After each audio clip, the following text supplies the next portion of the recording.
So as many of you know, Big Keys released a small portion of the medical examiner report, and it basically seemed to align with the fact that Romeca was most likely on her way to work, which she did share on her social media on the day of her death about running late.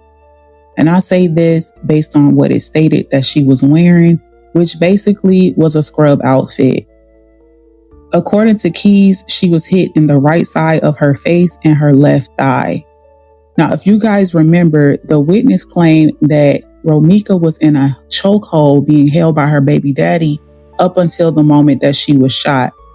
So those details matter because the trajectory and placement often reveal intent and state of mind.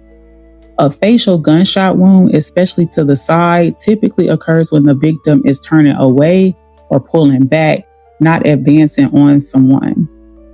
The thigh wound suggests that she was moving, possibly trying to escape or break away. So therefore, this aligns with what the witness account said happened in that fatal moment.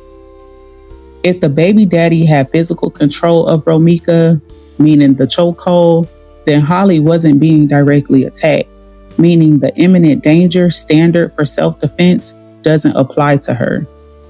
Shooting someone who was already restrained or controlled by another person does not constitute protection. It indicates intervention motivated by anger or dominance and not fear. So in other words, if Romeca was already being held or subdued, Holly's choice to shoot wasn't defensive, it was assertive and aggressive. Sometimes in volatile relationships or love triangles, people experience something called rescue rage.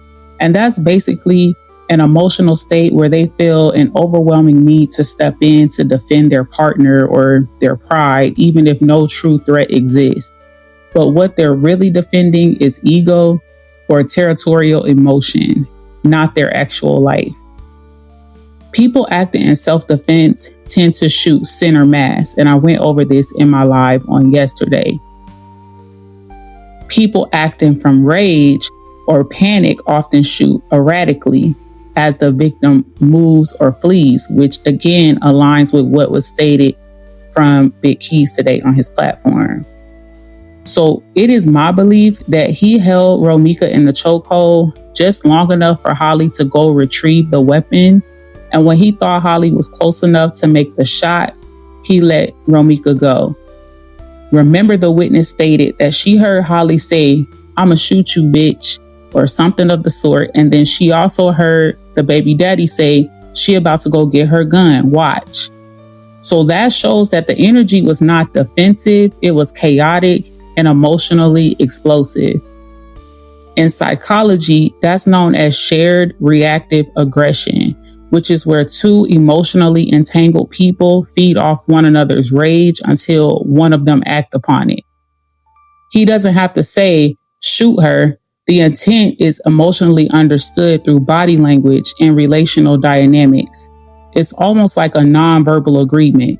Like, I got Romeca, you do what you need to do. If he held Romeca while Holly retrieved the gun, he was acting as the enabler of Holly's rage, while she became basically the executor of his resentment or control. Holding someone while another person retrieves or prepares to shoot somebody is a facilitated violence, not protection. That's intent and not instinct. Now that the dust has settled, the reality of the murder charges, the public backlash, and guilt have set in, he's detached himself from Holly, at least to the public eye. But that's common in toxic pairings or relationships built on mutual dysfunction. Once accountability appears, the bond collapses. So by dumping Holly, he's likely trying to rewrite his own role in the story. She did it, I didn't know what was going to happen type deal. He may have used Holly's emotions the entire time, fueling her jealousy, watching her spiral, and then abandoning her once she became a liability. Now that he's distanced himself, the internet will read this as validation that Holly was acting alone and irrationally, which again crushes the self-defense narrative. It frames her as emotionally unstable, not fearful, and it makes it look like even the man she quote unquote defended wants no parts of her now. Respectfully. I would never be begging a nigga to be with me after he got a baby on the way.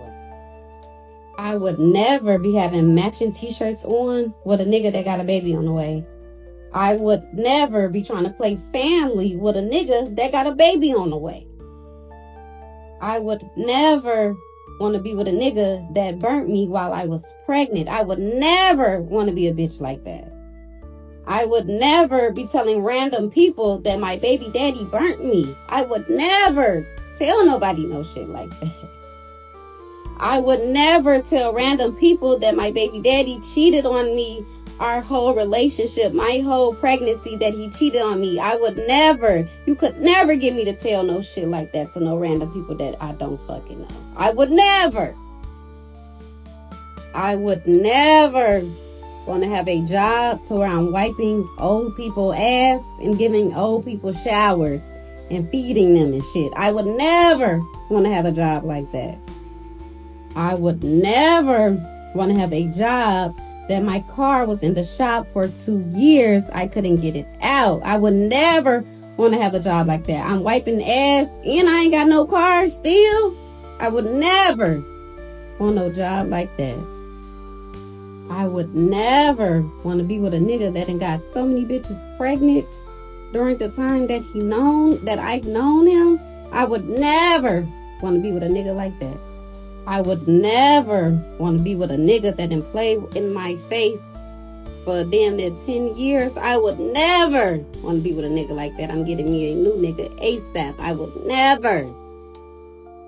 would never have a big ass birthday party and have to catch a ride to my birthday party because I don't have a car. I would never call a bitch